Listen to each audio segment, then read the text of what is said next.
Shh. Listen. It's so quiet in here.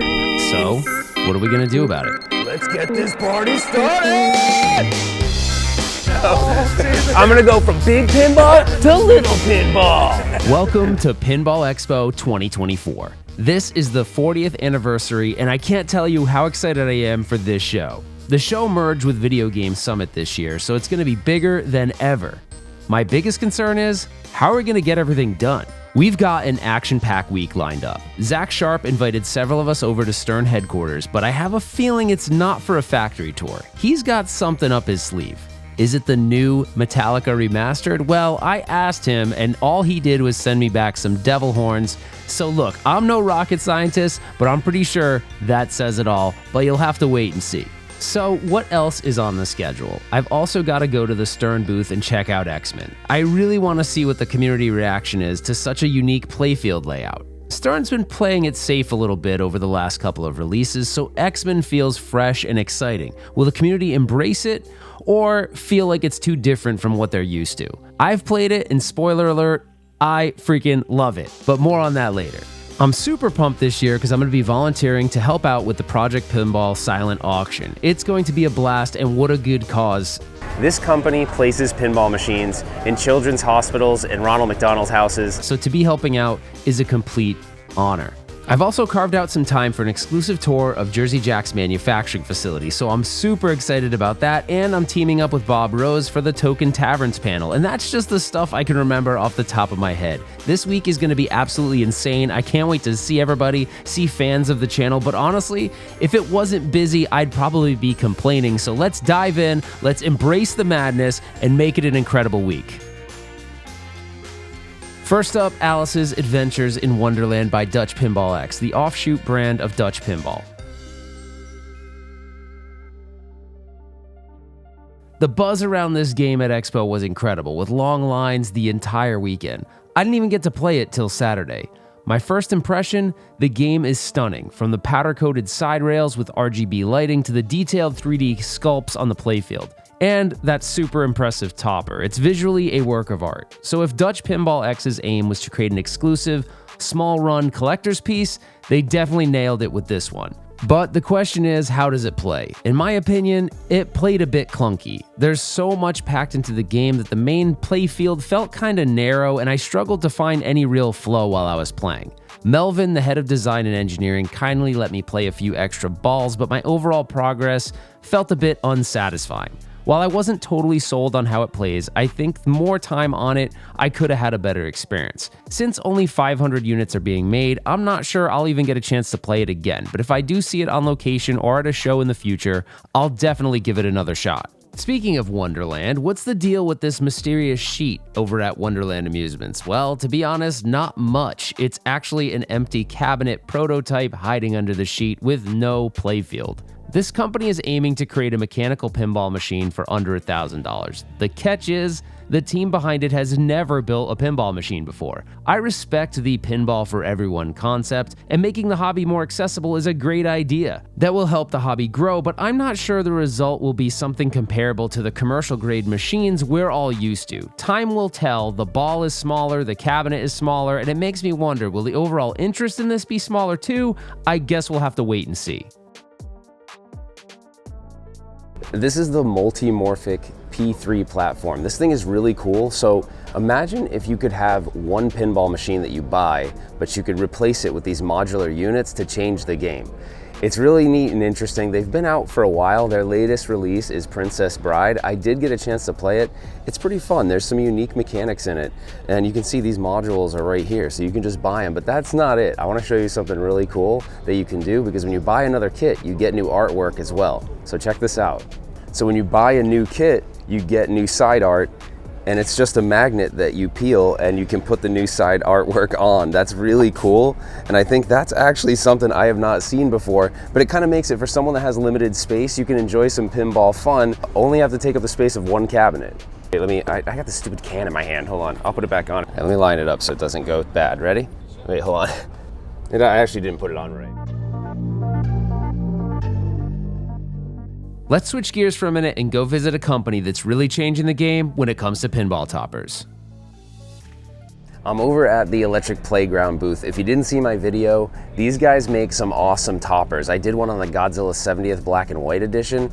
They really focus on making things that interact with the gameplay and just having more options, more third-party options. But check this out, this is one from last year. It was either last year or a couple years ago. This is their Twilight Zone. It interacts with the game. It's got this light LED, the LED that has the eye that moves, but also what's really neat about it is you're gonna see in a second here, a pinball is gonna come out of here. They incorporated an actual pinball into the topper, which is pretty cool. So that happens periodically.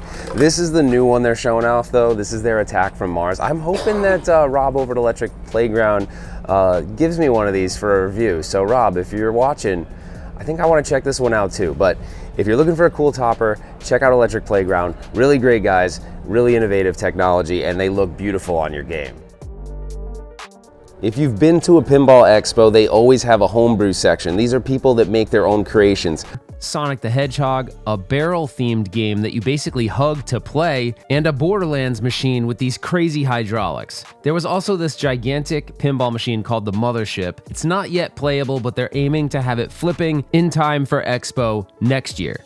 I love this kind of stuff. You get to see people's creativity come to life. There's a Harry Potter in here that's really cool. I almost forgot to mention the Tony Hawk machine. It wasn't in the homebrew area for some reason, but people were really enjoying it, and it had some wild wireform ramps, things I've never seen before.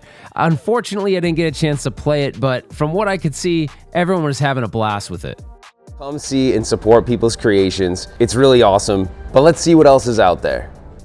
Next stop, Jersey Jack. The Jersey Jack booth was a major improvement this year. Last year with Elton John as their latest release, they didn't bring enough machines, which made the lines really long. This time, however, they came prepared with plenty of their new title, Avatar. I got to spend a good amount of time playing it, and initially I wasn't that impressed. But after a few plays, it really grew on me. It's actually a really fun game. The visuals are stunning thanks to a fresh new talent, Leah Foskey, whose unique art style shows both on the playfield and the cabinet really well. It does give the game a distinct look that we haven't seen in pinball. The design crafted by the first-time lead designer Mark Seiden also brings something new and fresh to the forefront. I think overall the community enjoyed Avatar, and while it's not a theme for me to add to my home collection, I think there'll be a Jersey Jack machine in my future, especially if they do the game that is rumored, The Matrix. While I was out in Chicago for Pinball Expo, marketing and communications specialist Ken Cromwell over at Jersey Jack offered me a private tour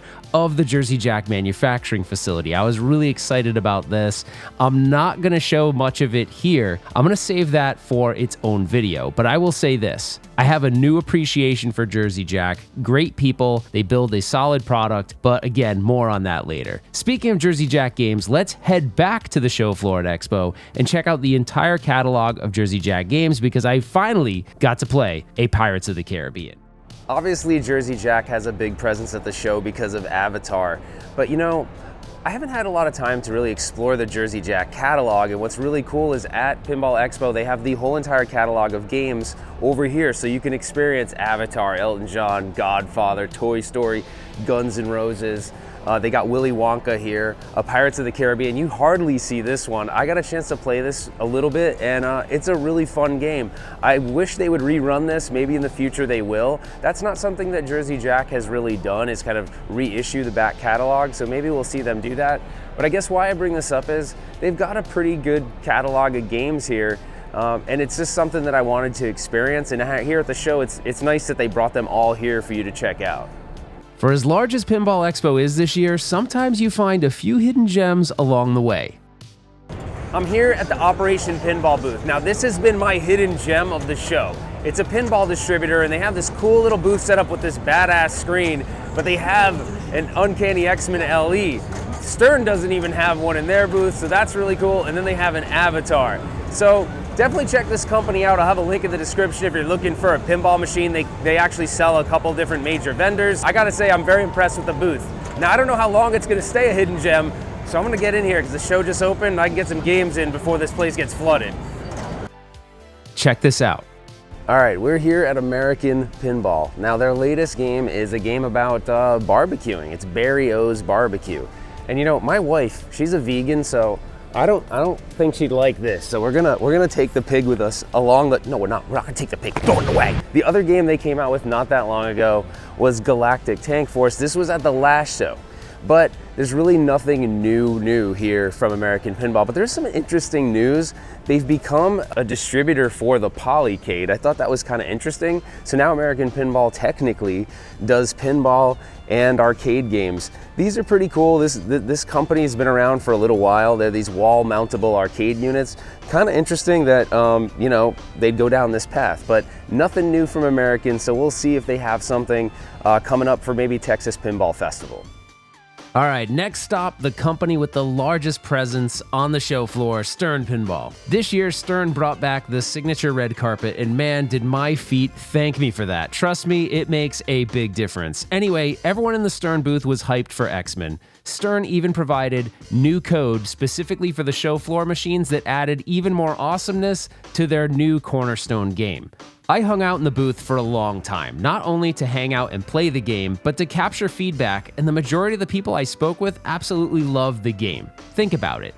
The layout is unique. I mean, it's Jack Danger. The shots are very satisfying, the artwork's by Zombie Yeti and it's great, the sound package works well, and it's tightly integrated to what's going on in the game. When you can check every one of those boxes, it's hard not to have a hit. So the question is, did X-Men steal the show? Well, at that moment, I would have said yes, but then this happened. We headed over to Stern for a private tour of the factory and to see Metallica, or at least that's what I thought based on Zach Sharp's devil horns emoji he sent me in text earlier that day. We arrived at Stern, and it's changed a bit since the last time I was there. The outside of the building now has this amazing steel ball, similar to the downtown Bean, but only way cooler in my opinion. So they funnel a bunch of us content creators into the main lobby, and then they tell us to play some games while we wait our turn. Wait our turn? Wait our turn for what? I can't take this kind of anticipation. Then our moment came. We went into the Stern arcade room where they stream from, and there it was. Metallica Premium and LE. First off, the LE is sexy as hell, but the Premium is no slouch either. I waited for a bit to play it, but when I did, I was in the freaking zone, man. I don't know if it was the thought of my content creator peers there watching me, but I was in a trance. I was locked in. I felt like time had literally stopped. It was kind of weird, but when you have moments like that, you have to take advantage of it. I was so stoked. I GC'd the game, and I walked out of there pretty proud of what I had just accomplished. It was kind of cool to be able to do that in front of other content creator peers. I'm not the best pinball player in the world, so it felt really, really good. Ian at Nudge Magazine has this no days off thing that he posts on Instagram all the time, and I've been trying to practice that the best I can, so I think that really paid off. And I know that's Ian saying, so maybe I should send a royalty check in the mail to Nudge Magazine. Anyway, back to Metallica for a second. If you're on the fence on getting one and you love Metallica, don't be. The game is amazing. I can't wait for them to take this over to the show floor on Saturday because people are going to absolutely lose their minds over it. Well, that was really awesome, but there's one last thing to do while we're here. Zach let us tour the manufacturing facility for a little bit, and even though I've done it before, there's something so awesome about being back there, watching all these amazing people hand-building the games we love to play. Everyone at Stern is so passionate about pinball and growing this awesome hobby that we love. So thank you, Stern Pinball, for all that you do. This hobby is awesome, it brings people together, and it brings joy to so many of us. And as a community, we can't thank you enough for all that you do. All right, guys, we're here in front of Spooky Pinball. This is like a smaller boutique brand, but everyone really likes them. They build a high quality product. They have their new game here, Texas Chainsaw Massacre. I like following this company because they have some unique themes. They do horror, but then on the other side, they'll do something fun like Looney Tunes or Scooby-Doo. So they kind of mix it up from time to time. I hear they have some pretty interesting licenses in the hopper, but this is the latest one. So if you come to the show, check it out, or any other pinball show in the next couple months, because this is a pretty fun one if you're a horror fan. Between all the madness, I found a way to sit down and record a quick episode of The Flipside, my pinball podcast, with Kale and Rachel from Electric Bat and Jamie from Wormhole Pinball. We had a great time breaking down everything we experienced at Expo. If you want to check it out, head over to Retro Ralph Live. The podcast is available in video form there, but also on Spotify and Apple Podcasts. I'll put a link in the description so you can check it out. Okay, moving on. So even though Pinball Expo is traditionally just pinball, there's always been some arcade games and things worked into the mix, but this year Video Game Summit and Pinball Expo merged, so you see stuff like this. This is Allen 1. They had Asteroids Recharged as their first game that they released under their Atari license. These are really cool, so this is like trying to bring some of these legacy games back in a new way for people to enjoy, a new generation in the arcade. They actually refined the cabinet quite a bit. It didn't have this sort of light up bezel before. This is now the final marquee. It looks really great, it plays really great, and more of these Atari Recharge games are going to be coming soon, so be on the lookout for Allen 1. I'll have a link in the description of the video.